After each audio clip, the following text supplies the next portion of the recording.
한때 저는 카이스트에서 우주의 원리를 수학으로 이해하는 연구를 했습니다. 왜 시간의 흐름은 한쪽 방향이고 공간은 앞뒤, 왼쪽, 오른쪽, 위아래 세 방향이며 중력, 전자기력, 강력, 약력은 어떻게 작용하는지를 탐구했습니다. Physical Review Letter, Physical Review, Journal of Mathematical Physics, Physics Letter, Nuclear Physics 등 저명 미국, 유럽 학술지에 60여 편의 논문을 게재했습니다. 그러던 어느 날 이런 수학적 이론을 우주뿐만 아니라 우리가 살고 있는 세상에 적용하고 싶은 강렬한 열망을 느꼈습니다. 그래서 통계기법을 써서 공항의 패스포트나 은행 보험회사의 전표를 읽는 데 쓰이는 문자 인식을 만들고 커를 획득했습니다.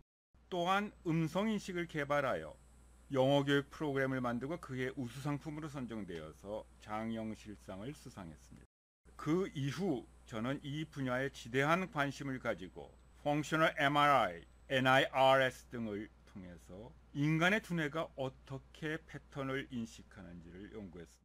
그리고 이제 수험생 여러분들이 멘탈 붕괴를 일으키는 수학 문제나 50%밖에 들리지 않을 리스닝 컴프리hension 문제를 접했을 때 두뇌를 올바르게 사용해서 답을 찾아낼 수 있도록 도와드리겠습니다. 일상생활에서 2 곱하기 3은 3 곱하기 2이고 2 곱하기 3의 역수를 구하게 되려면 2의 역수 곱하기 3의 역수입니다. 그런데 행렬에 오게 되려면 행렬 J, S는 SJ와 같이 않다고 하고 JS의 역행렬을 구하게 되려면 S의 역행렬, J 역행렬로 순서가 바뀌어야 된다고 합니다. 두뇌의 악어는 이렇게 자기가 경험했던가 다른 것에 대해서 심각하게 거부합니다. 악어 입장에서 보게 되면 왜 일상생활에서 내가 경험한 거하고 다르지? 하면서 받아들이질 않습니다. 과학자 머리가 나의 전체를 위해서 지금 행위를 공부해야 돼 하지만은 악어는 과학자와 다른 방향을 향해서 갑니다. 원숭이는 왔다 갔다 하면서 어떨 때는 악어와 같은 방향이 됐다가 또 금방 방향을 바꿔서 과학자와 같은 방향이 되고 머리는 걷잡을 수 없이 악어, 원숭이, 과학자가 제멋대로 움직입니다. 이럴 때 악어에게 제대로 가르쳐주는 방법은 실제 우리가 근육을 써가지고 보겠습니다. 먼저 S 행렬이라는 것은 셔츠를 먼저 입습니다. 다음에 재킷을 입습니다. 는 재킷을 만약에 먼저 입고 셔츠를 입는 거와 완전히 다릅니다. 재킷을 입고 그 위에 셔츠를 입으면 모양이 완전히 안 나죠. 완전히 다릅니다.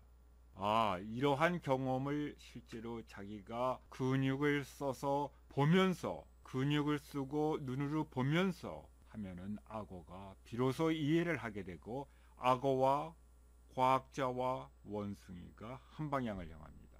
먼저 셔츠를 입고 자켓을 입은 다음에 이것을 벗으려면은 셔츠를 먼저 벗을 수가 없죠. 자켓을 먼저 벗고 셔츠를 벗어야 됩니다. 즉 셔츠를 입고 재킷을 입은 것의 역행렬은 먼저 재킷을 벗고 셔츠를 벗어야 됩니다. 이러므로써 악어는 드디어 비로소 우리의 일상생활에 있어서 상당히 많은 부분들이 이렇게 순서에 의존하는 것이 있구나 하고 알아내고 다음부터는 과학자, 악어, 원숭이가 한 방향이 돼서 여러분이 문제 이해 또 문제 해결 능력 이런 것들이 강하게 됩니다.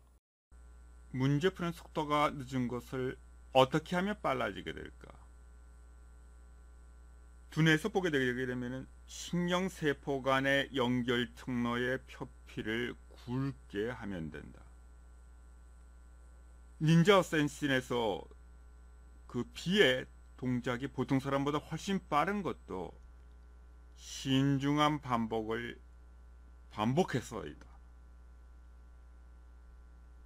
이렇게 되게 되면은 신경세포의 통로가 점점 굵어지고 머릿속에서 한번 그릴 때마다 이 통로가 조금 더 굵어지고 또 반복해서 근육을 사용을 해서 동작을 반복을 하면서 공부를 하게 되면은 이 통로가 더 굵어진다. 그러면은 신경세포 1에서 신경세포 2까지 전달 속도가 빨라진다. 그렇게 함으로써 생각 속도를 빠르게 하는 것이다. 신중한 반복 연습을 딱인규는 여러분과 같이 행렬, 삼각함수, 미분 등을 각각을 공부할 거다.